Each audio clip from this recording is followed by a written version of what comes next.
Welcome back to the Connect Network TV on DCW Channel 50. Today, pulling up is Darius Baxter, the founder of Good Projects, a nonprofit organization that's empowering youth and families to live fulfilling lives free from poverty. And he's here today, right here in the DMV. Welcome to the show. Hey. Hey. So for those who don't know, tell us a little more about Good Projects and how did this all start? It's an American dream story.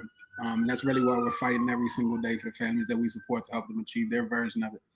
I was a senior in high school, and me and my two co-founders just had this vision of this dream, like what would it really look like for us not only to be able to scale a social impact organization to help kids on their pathway to success, but like, what does it look like for us to really, if I'm being completely frank, like, what does it look like for us to make philanthropy cool? Like when we were it may not seem like forever ago, but almost 10 years ago now, when we were first getting started, we had the Gandhis of the world and the Mother Teresas, and yeah, that was cool for a generation.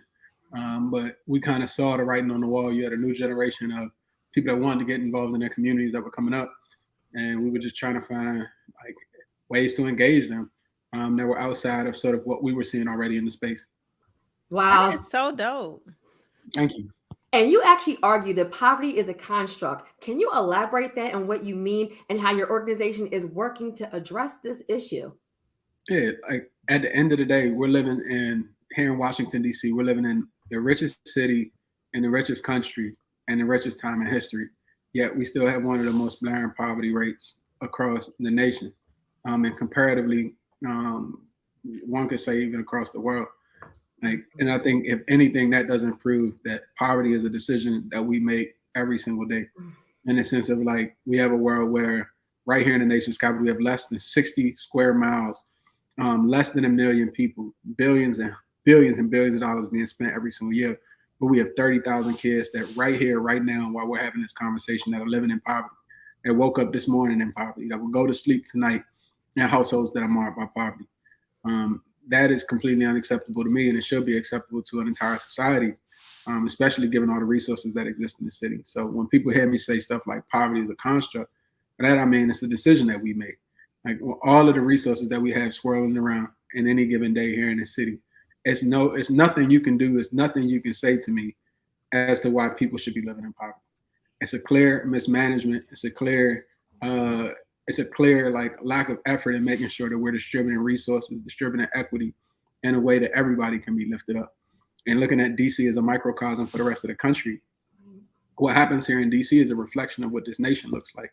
So if it's like this within 60 square miles, like what is it like across 600 million people? And I think the numbers in and of themselves speak for themselves. Like we have way too much to not ensure that every child has an opportunity along with their family to not just, I'm not saying everybody's gonna go get a Maybach boat, but everybody should be able to know where their next meal is coming from. No child should think that their only opportunity, to buy a new pair of Jordans is to go steal a car. Right. Like, that's not, unfortunately, that's not the city that I want to live in, and unfortunately, it's not the world that I want to help create. Absolutely. It's very powerful, and I really commend you on what you're doing. It's very needed. It's a good conversation. It's a great movement. Now, you ain't got to commend me. Shit, I got the best job in the world. Like, thank y'all. Thank you to all our supporters. Thank you to our donors. Thank you to our sponsors. Thank you to the foundations, the corporations. Thank you to the pizza companies. Thank you to the Nerf gun people. Everybody that supports us, loves us, help builds us up, because I'm a 29-year-old guy and been following my dreams and passion and been able to create this beautiful, so what you call it, without support, a movement. Like no thanks needed. I thank y'all for the opportunity to be able to serve at this level. So you've been very successful at fundraising. So I'm curious, as a Black entrepreneur, how do you approach fundraising and securing investment for your business? And what tips do you have for our listeners? I work exclusively in the nonprofit space with some investments that I make in the social impact space. But for people, I would give them advice as it relates to nonprofit fundraising. It's really a network. And no other field is the saying your network is your network more apparent than in the nonprofit space, especially when you're first starting out, where what a lot of people don't know is you don't even qualify for some of these more institutional grants that will help sustain your organization. So like, it's really just tapping into your network. There's a lot more money in it than you probably give yourself credit for, even no matter where you're from. Everybody and their mother done seen somebody, Auntie Double Good fundraiser, raise a few $1,000s. Like, and it just shows like when you get people interested and invested, that you can really generate some real resources for your work.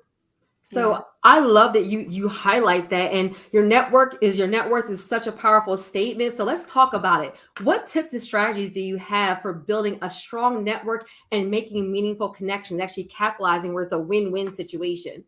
Man, always have macaroni and cheese at the party. Like, at the end of the day, like, it's how you engage your network. Like, a lot of people, when not just trying to run nonprofits, but anything, when you start out, it becomes sort of this one-dimensional thing where it's like, I'm asking this person for something.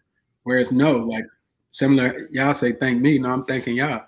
Like, you're giving someone an opportunity to be a part of something bigger than themselves. So they're not just giving money to you. They're not just donating. They're investing in the ability, in our case, for a child to be able to have a quality after school program. They're investing in a meal that somebody that otherwise wouldn't be eating, like, that they'll have that for a period of time. Like, they're not just giving us funds and it's going into a black hole. Like, that's why when people be like, oh, can you give me some money for my thing? It's like, no, can you invest in this work with us? Like, and although the return may not be monetary, the social good that you're able to do in the world is like 10x. And that feeling, oftentimes what I found, and I'm sure you all have found too, is even better than money. That's very true. Impact over income. So speaking of income, what resources or strategies do you recommend for improving financial literacy and really helping these communities to build wealth? Man, I would encourage people to join our platform, thevillage.community. I mean, just type that in any browser, and then we also have an app that's available too. It'll prompt you to download once you go to the site. And there's a ton of resources on there for people, particularly across DC, Maryland, and Virginia in the social impact space. And we want to continue to be a wealth of knowledge here, good, for people all across the district, Maryland and Virginia, to just scale their work. But, you know, that's the best advice I can give you in the time we have. I love that. Great advice. Oh, this was so helpful. I hope everyone was taking notes. Thank you for being with us today, Darius. We really appreciate it. If someone wants to reach out to you, can you just drop the website and the contact info one more time? Yeah, our website is just goodprojects.org. And our socials are goodprojectsdc across all platforms. And I'm not hard to find either. My email is just good@goodprojects.org. Feel free to reach out to me. I'm super responsive. And I'm invested in trying to help scale other nonprofits, other social impact organizations across the city. Highlighted even by this year, we've issued we're planning on issuing $150,000 in grants from our own funds to smaller grassroots organizations. And, you know, we just want to continue to scale and help other people scale with us, because we know we can't do this work by ourselves.